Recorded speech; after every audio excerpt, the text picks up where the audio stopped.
hari vitamine ushobora kubura mu mubiri wawe ukaba wagira ikibazo cy'umubyibuho ukabije rwose, ukagerageza amadayati yose, ukiyiriza ubusa, ugakora siporo, ukaruhuka uko bikwiye, ariko iyo vitamine waba uyibura mu mubiri wawe utabizi, ukaba wagira umubyibuho ukabije.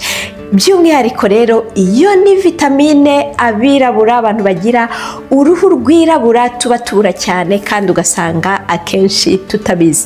Iyo vitamine rero kuyibura mu mubiri ishobora kugutera n'ibindi bibazo byinshi by'ubuzima, harimo nk'indwara ya diyabete, ikibazo cy'umuvuduko w'amaraso, ikibazo rwose cyo guhumeka nabi, kandi iyo ndwara ikaba yatuma na wa musemburo wawe wa insuline utajya ku murongo neza.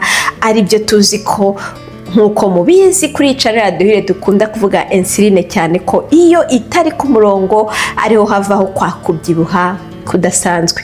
Iyo vitamine rero ni vitamine ku bantu bari mu Rwanda tubonera ubuntu, nta kiguzi cyayo rwose n'ubuntu. Iyo nta yindi rero ni vitamine ngiye kubagezaho muri iki kiganiro.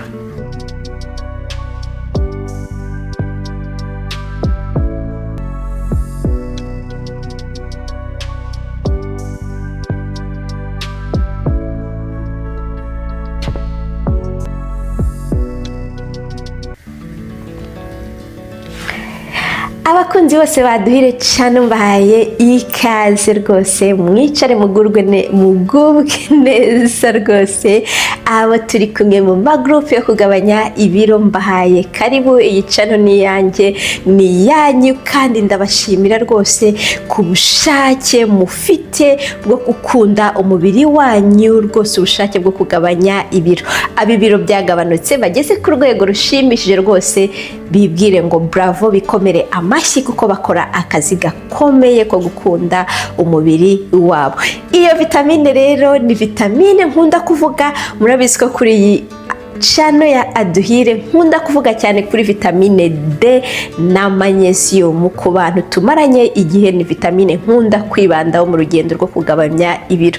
Iyo vitamine ushobora kubura rwose ukaba wabyibuha bikabije, ukagira ingaruka za ndwara nakubwiye, ni vitamine D.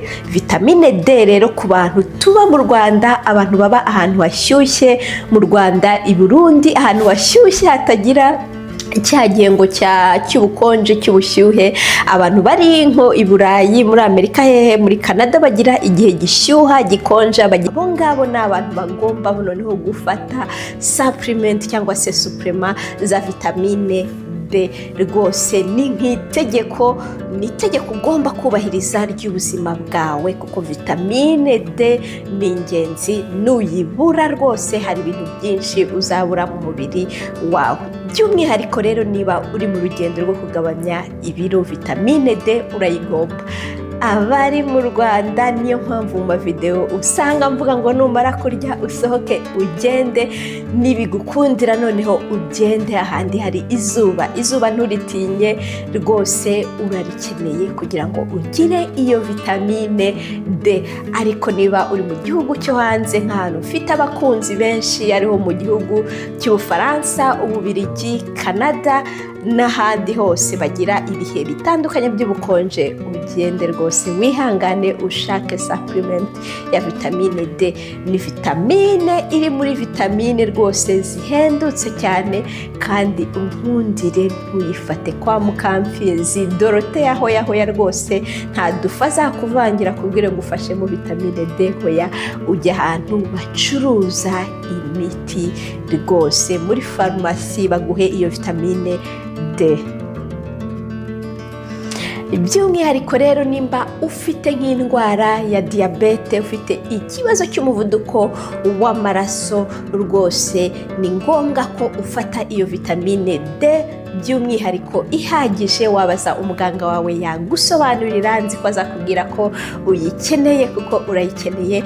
Iyo ufite ikibazo cya diyabete n'urugero, umubiri wawe vitamine D urazigabanya zigenda zigabanuka, rero urumva ko ukeneye iyo supplement kugira ngo umubiri wawe ukore neza, kugabanya ibiro byawe bizagabanuka neza cyane.